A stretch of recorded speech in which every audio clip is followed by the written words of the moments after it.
टुकड़ा।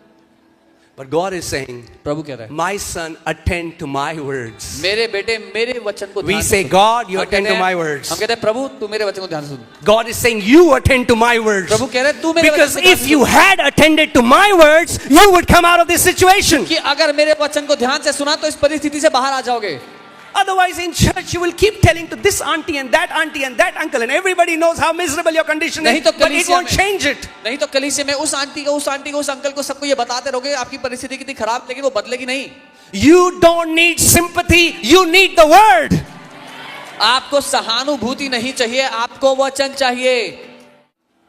One time the Lord told me, एक बार परमेश्वर ने कहा, He said, you put conditions in your life through your own mouth. परमेश्वर ने कहा तुम ही अपने जीवन पर शर्तें लागू करते हो अपने ही मुंह से। Do you know that? क्या आप जानते Many हैं? people think it's God. बहुत से लोग सोचते हैं परमेश्वर करता है। Proverbs 6:2 says नीति वचन 6:2 कहता है that, what does it say? It's coming, wait. You are snared by the words of your mouth. तुम अपने ही मुंह के शब्दों से फंसाए जाते हो।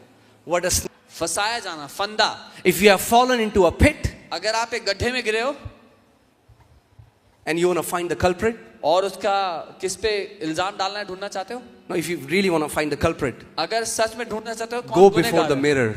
गुनहगार ढूंढना है तो शीशे के सामने जाओ, That's the culprit. वही है गुनहगार। You are trapped by the words of your own mouth, अपने मुंह के शब्दों के कारण आप फंदे में फंसते हो, not through somebody else's words. किसी और शब्दों के कारण नहीं। The Bible says you're taken captive by your words. Bible कहती है अपने मुंह के द्वारा आप बंधी बना जाते हो। You are setting condition. But what did that woman said? I want to get healed, but there is nobody. You know what? I'll die like this. If she would have said that, what would have happened? अगर उस स्त्री ने ये कहा होता कि मैं ठीक होना चाहती हूँ लेकिन कोई है ही नहीं मेरी मदद करने के लिए, शायद ऐसे ही मर जाऊंगी, तो क्या होता? Stop vocalizing your emotions so quickly. अपनी भावनाओं को इतनी जल्दी शब्द देना बंद करो। Stop vocalizing your feelings because it will kill you. अपनी भावनाओं को इतना जल्दी बोलना बंद करो क्योंकि वो आपको मार देंगी। But what did she say? उसने क्या कहा? You know why she got healed? पता है वो क्यों ठीक हुई? Because the Bible says she kept saying, if I will touch the hem of his garment, I shall be made whole. If I'll touch the hem of his garment, I shall be made whole. Bible कहती है वो ये दोहराती रही, अगर मैं उसके कपड़े के छोर को छू लूंगी मैं चंगी हो जाऊंगी, अगर मैं उसके कपड़े के छोर को छू लूंगी मैं चंगी हो जाऊंगी। She believed it in her heart. अपने दिल में उसने मान लिया, She confessed it with her mouth, अपने मुंह से बोलती रही, and she got her sozo. और अपनी सोजो को उसने पा लिया। That's what Jesus told her. Woman, your faith has sozoed you. ये है जो यीशु ने उससे कहा कि स्त्री तेरे विश्वास ने तुझे सोजो कर दिया है। Amen. What are you saying? What are you speaking? क्या Because कहते हो? if you want to mature, अगर आप सयाने होना चाहते हो, परिपक्व होना चाहते हो, you will have to train your mouth to speak as your heavenly Father speaks. तो अपने मुंह को सिखाना पड़ेगा वो बोलना जो आपका स्वर्गीय पिता बोलता है। You can sing 1,000 worship songs and still remain a babe and immature person in Christ. 1000 आराधना के गाने गाने के बाद भी परमेश्वर में बच्चे रहोगे। Now again, I'm not saying that's not important. That's important. मैं ये नहीं कह रहा वो जरूरी नहीं है, जरूरी है, But word has its place. लेकिन वचन की जो जगह है वो है। Please start honoring the word above everything else. कृपया वचन का आदर करना शुरू कर दो हर एक बात से ऊपर। When everything is good in your life, जब आपकी जिंदगी में सब कुछ अच्छा है, fill your heart with the word. अपने दिल में वचन को भर लो। Because when the enemy will come against you, the word that is hidden in your heart will come out of your mouth as a double-edged sword. क्योंकि जो वचन आपके दिल में छुपा होगा आपके मुंह से दुधारी तलवार की तरह बाहर आएगा। Amen? Otherwise, when the enemy stands before you, नहीं तो जब दुश्मन सामने खड़ा you'll होगा, say, आप "It is कहेंगे, written." लिखा है। क्या लिखा है? It was written. Something was written. Let me go to Google. कुछ तो लिखा था कहीं पे। Wait! रुको, It is written. Wait, you लिखा wait है, here. रुको मैं बताता हूँ, रुको। No. नहीं, It has to be in your head. It goes to your head first, then it drops to your heart. वो पहले आपके दिमाग में जाएगा लेकिन फिर आपके दिल में उतर जाएगा। And you know how easy it is that it goes in you? और पता है कितना आसान है कि वो आप में जाता है? Start speaking it. उसको बोलने लग जाओ, Start speaking it. बोलने लग जाओ। Romans 10:8. Romi 10:8। How does the righteousness of faith speaks? विश्वास की धार्मिकता कैसे बात करती है? The word is near you. वचन तुम्हारे निकट। Say, the word is near me. बोलो, वचन मेरे निकट है। The word is near me. वचन मेरे निकट है। How is it near you? कैसे निकट है? In your, तुम्हारे मुंह में है, not in your hand. हाथ में नहीं, In your तुम्हारे मुंह में है। mouth.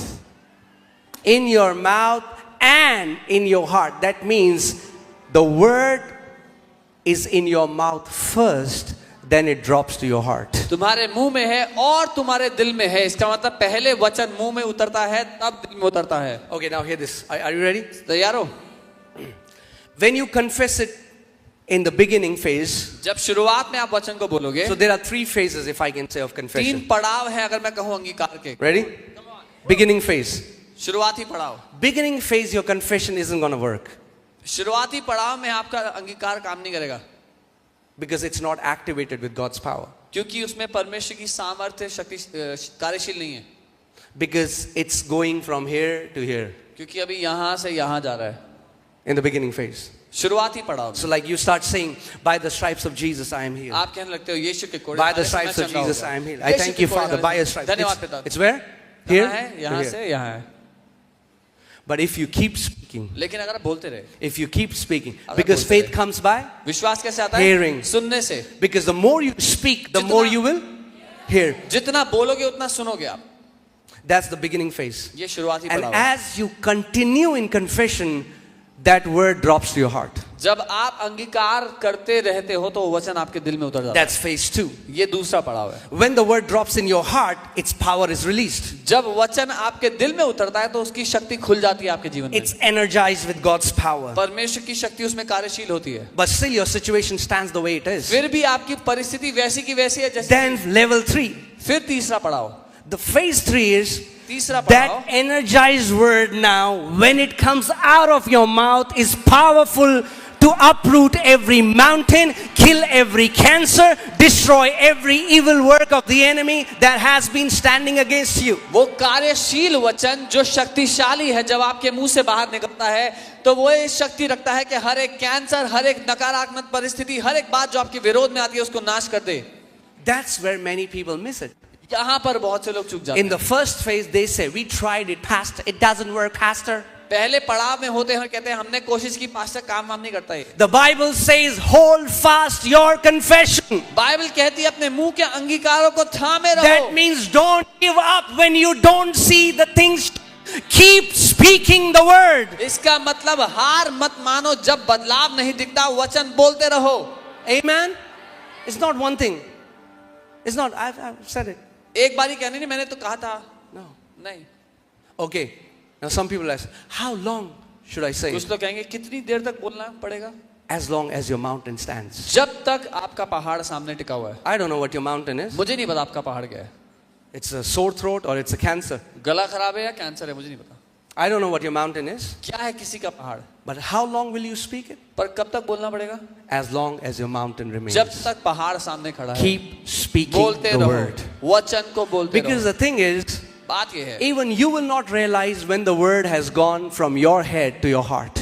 आपको भी नहीं पता लगेगा कि वचन आपके दिमाग से आपके दिल में कब उतरेगा। But when it enters your heart, light shall be released. लेकिन जब उतरेगा आपके दिल में तो प्रकाश खुल जाएगा। And when light will be released, the enemy will not be able to bind you in that situation again. और एक बार भीतर प्रकाश आ गया तो दुश्मन आपको उस क्षेत्र में अंधकार में बांध नहीं सकेगा। You know दोबारा। why? पता What's है the क्यों? antidote to darkness? अंधकार का क्या इलाज है? So many Christians are screaming at devil. बहुत से विश्वासी चिल्ला रहे हैं शैतान पे। Devil is not deaf. शैतान बहरा नहीं है, In fact, the spirit of deafness is not deaf. बल्कि बहरेपन की आत्मा भी बहरी नहीं है।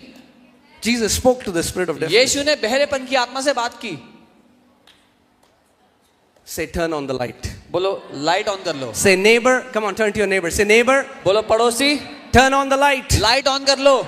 You need light. आपको लाइट चाहिए, You need light. आपको लाइट चाहिए। If you want to walk in freedom, अगर आजादी में जीना है, you need light. आपको लाइट चाहिए. If you want to prosper, अगर उन्नति करनी है you need light. आपको लाइट चाहिए. If you want to live long, अगर लंबा जीना है you need light. आपको लाइट चाहिए. What do you need? क्या चाहिए? Light. Light. But not Tata power light. Tata की पावर. Word power light. वचन की ताकत. Amen. The entrance of your word releases light. तेरे वचन का प्रवेश प्रकाश लेकर आता है. Amen. And see, I was telling you, because I meditated and confessed Ephesians 1:3 so many times. In the beginning, I was like, what am I doing? मैंने बताया था कैसे मैं इफिसियों 1:3 को अनगिनतों बार दोहराता था. शुरुआत में सोचा था मैं कर क्या रहा But हूं. a time came when it dropped in my heart. एक समय आया मेरे दिल में उतर गया. Now, nobody can convince me that I'm not blessed. अब कोई मुझे राजी नहीं करा सकता कि मैं आशीषित नहीं I हूं. have never asked God, God, will you bless me? मैंने कभी परमेश्वर से बोला नहीं कि मुझे आशीष दो. Because I agree to what He already says. He says we are blessed. I say I am blessed. Thank you, sir. क्योंकि मैं राजी हो गया जो वो कहता है उसके साथ. उसने कहा मैं आशीषित हूं, मैंने कहा मैं आशीषित हूं. धन्यवाद sir. Amen. Many people are praying those prayers that have destroyed their faith. बहुत से विश्वासी वो प्रार्थनाएं कर रहे हैं जिन्होंने उनके विश्वास को नाश कर दिया है. And they think, why isn't God doing it for me? We have been praying for 40 years. Because you've been praying for 40 years, that's the reason why you have not received your answer. और वो कहते हैं 40 साल हो गए प्रार्थना करते हैं, हमें उत्तर क्यों नहीं मिला? क्योंकि 40 साल से आप प्रार्थना कर रहे हो इसलिए नहीं मिला. Now, this is very offending to religious people. धार्मिक लोगों के लिए बहुत नाराज करने वाली बात है. There are many things done in the name of prayer. Just because people say they are praying doesn't mean they are praying. प्रार्थना के नाम पर बहुत कुछ किया जाता है, लेकिन क्योंकि लोग उसको प्रार्थना कहते हैं इसका मतलब ये नहीं कि वो प्रार्थना है. A lot of complaining is done in the name of prayer. बहुत सारी शिकायतें लगती हैं प्रार्थना के नाम पे. A lot of blaming is done in the name of prayer. बहुत कोसा जाता है परमेश्वर को प्रार्थना के नाम पे. But we are not doing. See, how did Jesus pray? यीशु ने कैसे प्रार्थना की? Father, पिता, I thank you मैं धन्यवाद देता that हूँ you always hear me. कि आप हमेशा मुझे सुनते हो. That's prayer. ये प्रार्थना है. Amen. आमीन. We agree to what God says. हम मानते हैं जो परमेश्वर We कहता say है और बोलते हैं. How many people have read the book? कितने लोगों ने किताब पढ़ी है? Okay. Reading. Okay, good. So I'll just share an example from the book. तो You know, a man of God, Novel Hayes, परमेश्वर के एक जन नॉर्वल हेस he went to a church. एक चर्च में गए. He was invited to a church. उनको एक चर्च में बुलाया And the गया. pastor there told him that there is a young leader in our church who is just on his deathbed. और pastor ने बताया कि हमारी कलीसिया का एक जवान अगुवा है जो बिल्कुल मरने की हालत पे है. So can you quickly come and pray for him? आप आके जल्दी से प्रार्थना करें. So he took him to ICU. तो वो उनको आईसीयू में ले गए अस्पताल में. And when he entered the ICU, he saw the young man was on ventilator and doctors were saying, we need to remove the machine. और जब देखा तो वो जवान लड़का वेंटिलेटर पे था और डॉक्टर कहते मशीन हटानी पड़ेगी, वेंटिलेटर हटाना पड़ेगा. And he just was given 2 minutes. और नॉर्मली इसको 2 मिनट दिए गए थे वहाँ. So rather than praying for that man, he turned and saw his wife, very young girl, maybe 21 years old. तो उस लड़के के लिए प्रार्थना करने की जगह वो उसकी पत्नी की ओर मुड़े जो 21 साल की थी. And he said, daughter, और बोला बेटी, do you want your husband to live? क्या चाहती हो तुम्हारा पति जिए? She was crying. वो रो रही थी. She said, yes. बोला हाँ. He said, then say this after me. तो बोला मेरे साथ ये बोलो, My husband will live and not die, मेरा पति जिएगा वो मरेगा नहीं, and declare the works of the Lord. और परमेश्वर के कामों की घोषणा करेगा. She was saying, my वो husband. कहने लगी. He took her, उन्होंने shook उसको her, पकड़ा, उसको हिलाया. said, say as if you mean it. बोला ऐसे कहो जैसे जानते हो यही होगा. Say, my husband will live and not die, बोलो मेरा पति जिएगा वो मरेगा नहीं, and declare the works of the Lord. और परमेश्वर के कामों की घोषणा He said, करेगा. until your husband comes out of this ventilator, do not stop. Keep saying it. उसने कहा जब तक तुम्हारा पति इस वेंटिलेटर से हट ना जाए मत बोलना, बोलना मत रोकना. And he went back. और वो चले गए. Next year, he went to that church again. अगले साल वो दोबारा उस कलीसिया में गए. And the pastor told him, और पास्टर ने कहा, do you remember the worship, the guy who was worshiping on stage? आप देख रहे हो जो लड़का आराधना कर रहा है स्टेज पे? He said, no. बोलो He नहीं said, मैं he's the नहीं same guy who was on ventilator. जानता. बोला ये वही लड़का है जो वेंटिलेटर पे था. So, Pastor Novel Hayes said that, I want to meet his wife. तो पास्टर नोवेल हेस ने कहा मैं उसकी पत्नी को मिलना चाहता हूँ. So, he went to meet his wife. उनकी पत्नी को मिलने गए And he said, और पूछा, how long did you say what I told you to say? कितनी देर तक आप बोलती रही जो मैंने बोलने को कहा था? She said, thousands of times. उन्होंने कहा हजारों दफे. She said, the only time I slept for 1-2 hours, then the moment I woke up, I spoke. उन्होंने कहा जब मैं बीच में 1-2 घंटा सोई तभी मैं चुप की, नहीं तो मैं बोलती रही. She said, first day, पहले दिन he said, did you feel anything while you said it? उन्होंने पूछा जब बोल रही थी कुछ महसूस हुआ? She said, nothing. उसने बोला कुछ नहीं. Did you see any change in your husband the first day? पहले दिन कोई बदलाव दिखा अपने पति में? No. उन्होंने बोला नहीं. Second day? दूसरे दिन? No. नहीं. Third day? तीसरे दिन? No. नहीं. Fourth? चौथे? नहीं. Fifth? पांचवें? Sixth? छह? Seventh day, she said, उन्होंने his कहा- breathing got stabilized a little bit. उन्होंने कहा 7वें दिन थोड़ी सी स्थिर हो गई उनकी सांस And within few days, he was discharged. और कुछ ही दिन में वो पूरी तरह बाहर आ गए. Many people are always looking for a feeling, a बहुत- sign. Show me a light, show me a star, show me some feeling. Speak the word, even if you don't feel anything. बहुत से लोग एक चिन्ह ढूंढ रहे हैं, कोई सितारा दिख जाए, कुछ हमें दिख जाए अद्भुत सा. अगर कुछ महसूस नहीं हो रहा तभी बोलो वचन को. Amen? आमीन. Because the word is working for you. क्योंकि वचन आपके लिए काम कर रहा The है. word is working for you. वचन आपके लिए काम कर Do रहा you है. know that by our words we are either giving power or assignment to angels or we are giving assignment to demons? क्या आप जानते हैं अपने शब्दों से हम या तो स्वर्ग दूतों को या फिर दुष्ट आत्माओं को काम देते हैं. Does not the Bible say in Proverbs 18:21, life and death is where? The power of tongue. नीति वचन 18:21 जीवन और मृत्यु जीव के वश में है उसकी. Amen? So, Psalms 103 verses 20, and I'll just say this and then we'll pray, but I just want you to know this, that God has given you ministering spirits. भजन 103 उसका 20 परमेश्वर ने आपको सेवा टहल के लिए There आत्माएं is दी हैं. very few teaching in the church about partnering with angels. कलीसिया में बहुत कम शिक्षाएं हैं स्वर्गदूतों के साथ मिलकर काम करने When की. God has given us ministering spirits, we hardly take the benefit from them. जब परमेश्वर ने हमें वो सेवा टहल की आत्माएं दी हैं हम उनका कुछ लाभ उठाते ही नहीं. How many people are born again in this place? You are saved, you believe in Jesus. यहाँ Show me कितने hand. लोग हैं जिन्होंने नया जन्म पाया है, यीशु को मानते Then according हैं. to Hebrews chapter 1, He has given you ministering spirits. इब्रानी 1 के अनुसार उसने आपको सेवा टहल की आत्माएं दी हैं. Okay, they minister for you. वो आपके लिए सेवा करते हैं. So if I can say that angels are like spiritual waiters. तो मैं ऐसा कहूंगा कि वो आत्मिक वेटर्स की तरह है. Imagine you went to a restaurant कल्पना करें आप एक रेस्टोरेंट में and गए a waiter came. और एक वेटर आया. The waiter is there to serve you. Waiter आपकी सेवा करने के लिए He है. said, yes sir, what do you want? बोला श्रीमान क्या लेंगे? And you say, आपने कहा I have not eaten for 10 days. मैंने 10 दिन से खाना नहीं खाया. He says, sir, I feel so bad. माफ कीजिए sir. The kitchen is right here. Kitchen खुली Chef is here. Chef Do you तैयार want? है. आपको क्या चाहिए? No, you here first. नहीं पहले सुनो मेरी. 10 days. 10 दिन हो गए, I didn't eat anything. कुछ नहीं खाया मैंने. Will it do any good? उससे कुछ होगा? Sir, what do you want? Sir आपको चाहिए क्या? I don't want butter chicken. मुझे बटर चिकन नहीं खाना. And I don't want dal makhni. मुझे दाल मखनी भी नहीं I चाहिए. even don't want naan. मुझे नान भी नहीं चाहिए. Some people in their prayer are continuously saying what they don't want. कुछ लोग अपनी प्रार्थनाओं में वो बोल रहे हैं जो उनको नहीं चाहिए. Say what you want. जो चाहिए वो बोलो. Stop saying what you don't want. जो नहीं चाहिए वो मत बोलो. Stop saying what you're feeling. जो भावना महसूस कर रहे हो वो मत बोलो. Speak the solution. समाधान बोलो. Amen. आमीन. Even in the end, when so many people come to pray, and then we are like, okay, what's your problem? Pastor, it's this thing. Okay. Father, in the name. What's this, Pastor? What's this? First hear. You have to hear how miserable my case is. कई बार लोग जब प्रार्थना के लिए आते हैं तो हम कहते हैं ठीक है प्रार्थना करते हैं. बोलते हैं नहीं ऐसे कैसे प्रार्थना करोगे, पहले सुनो कितनी दुख भरी गाथा है मेरी. I heard it. मैंने सुन. You are sick. बीमार हो. Let's go towards the solution. चलो समाधान करते हैं. नहीं नहीं That's not how it works. ऐसे थोड़ी होगा. First hear what I have to say. पहले सुनो मेरा दुखड़ा.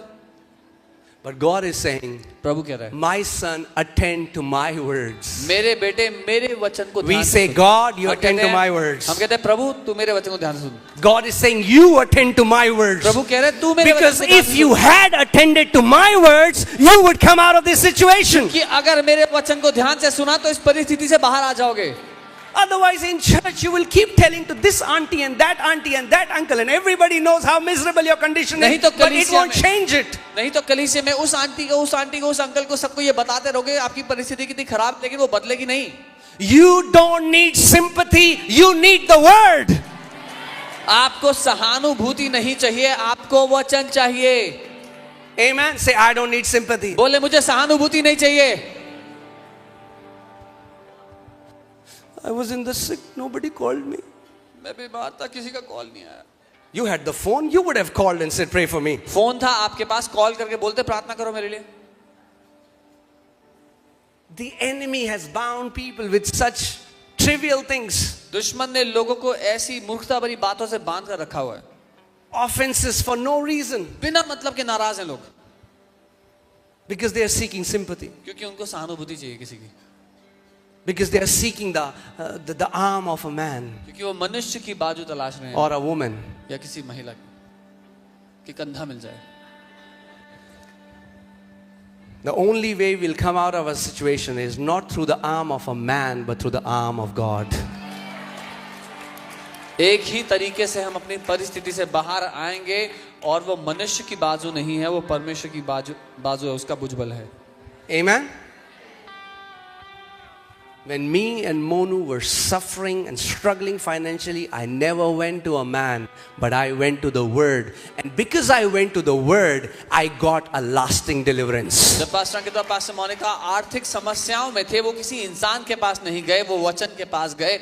और जब वो वचन के पास गए तो कभी ना रुकने वाला समाधान, कभी ना टलने वाला समाधान उनको मिल गया. Because if you start looking for man and you go and you ask money from one man and then it will finish, then you'll ask from another man, and after some time your relationship will be messed up and nobody will trust you. But if you will look at the Word of God, man, you will never have to walk in lack another day in your life. अगर आप एक मनुष्य के पास गए तो आप एक से पैसा मांगोगे, फिर वो खत्म हो जाएगा पैसा तो दूसरे से मांगोगे, और समय बीतते साथ आपके सारे रिश्ते खराब हो जाएंगे. लेकिन अगर आप वचन के पास गए, आपको कभी किसी से मांगना नहीं पड़ेगा, आपके पास हमेशा आपकी सारी जरूरतों के लिए भरकर होगा.